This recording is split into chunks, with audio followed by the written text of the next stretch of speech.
Kalingap Edu, may inamin. So pag-usapan po natin sa video na ito. Pero bago natin simulan yan, huwag niyo pong kakalimutan mag-subscribe. Bal Santos Matubang, Kalingap Rab at Edna Vlogs. At syempre, supportahan po natin Kalingap Edu. So alamin natin mga Kalingap, ano nga ba yung inamin ni Kalingap Edu? Nalilito na tayo. Ano kaya yung totoo ng mga Kalingap? At Beyonce, bakit may ganitong post na mapapaisip tayo ng mga Kalingap? So tara, panoorin po natin ang video na ito. Gandang ang boses ng damdamin, tulong at kalingap ang laging unahin.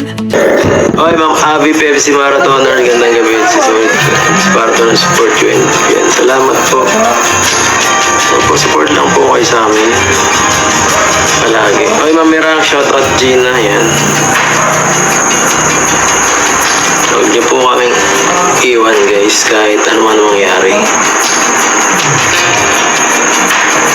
Hindi yun prank, guys, seryoso yun.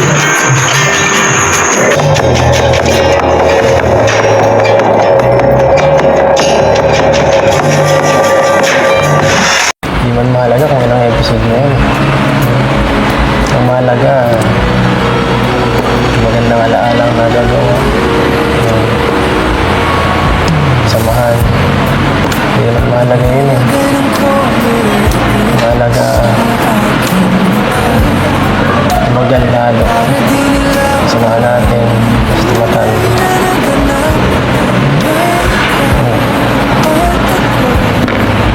Teka lang. Kanina, ay, parang luluha ka. Teka lang. Parang naiyak ka. Pag-iira na yun ito, pinapakabang mo ko. Ano ba yan? Ano kasi, hindi ko alam kung paano ko sasabihin kay Kuya.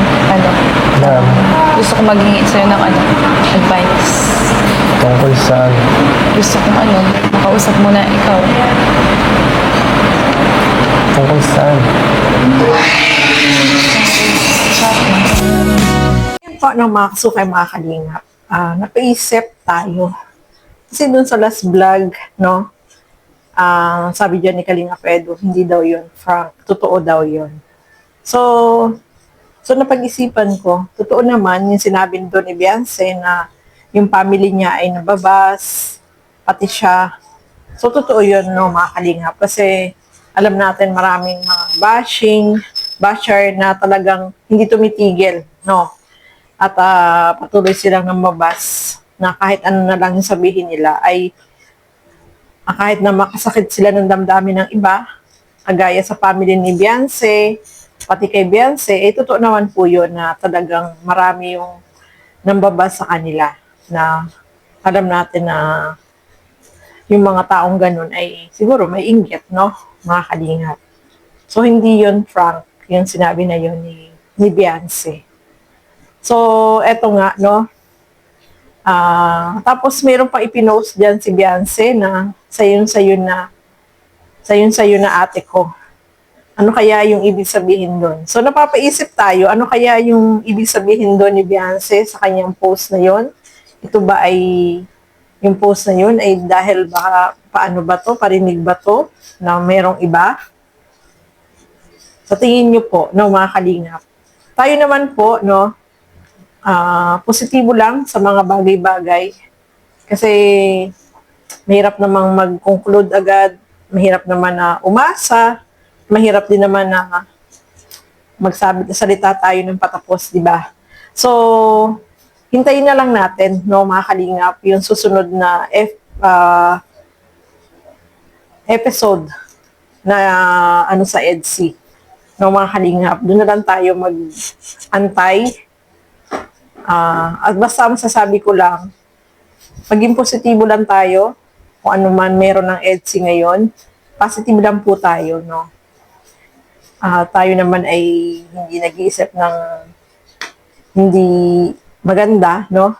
At para sa akin, EDSI hanggang dulo. Basta yun lang po yun, no, mga kalingap. So, ayan po, no, kung ano man po yung magiging upload videos si Kalingap Rob dito sa susunod na upload sa EDSI, kung meron man, mag-intay-intay na lang po tayo, no, mga kalingap. Basta positibo lang tayo, huwag tayong mag-isip ng mga negatibong bagay. So, ayan po, no, maraming salamat po sa inyong walang sawang panonood at pagsuporta dito sa aking mga ginagawang reaction video. Siyempre, suportahan po natin Bal Santos Matubang, Kalingap Rob at Edno Vlogs, at siyempre Kalingap Edu, ang inyong lingkod, Gandang Emmy, yung mga kasama ko po sa Karaba, Teacher N, Kalingap Nolly, Angie De Vera Vlog, and Darlene Vlog. Suportahan po natin sila, mga Kalingap. At yung mga Kalingap charity vloggers at mga Kalingap reactors. So hanggang dito na lamang po muna. Thank you and God bless sa ating lahat. Bye-bye po.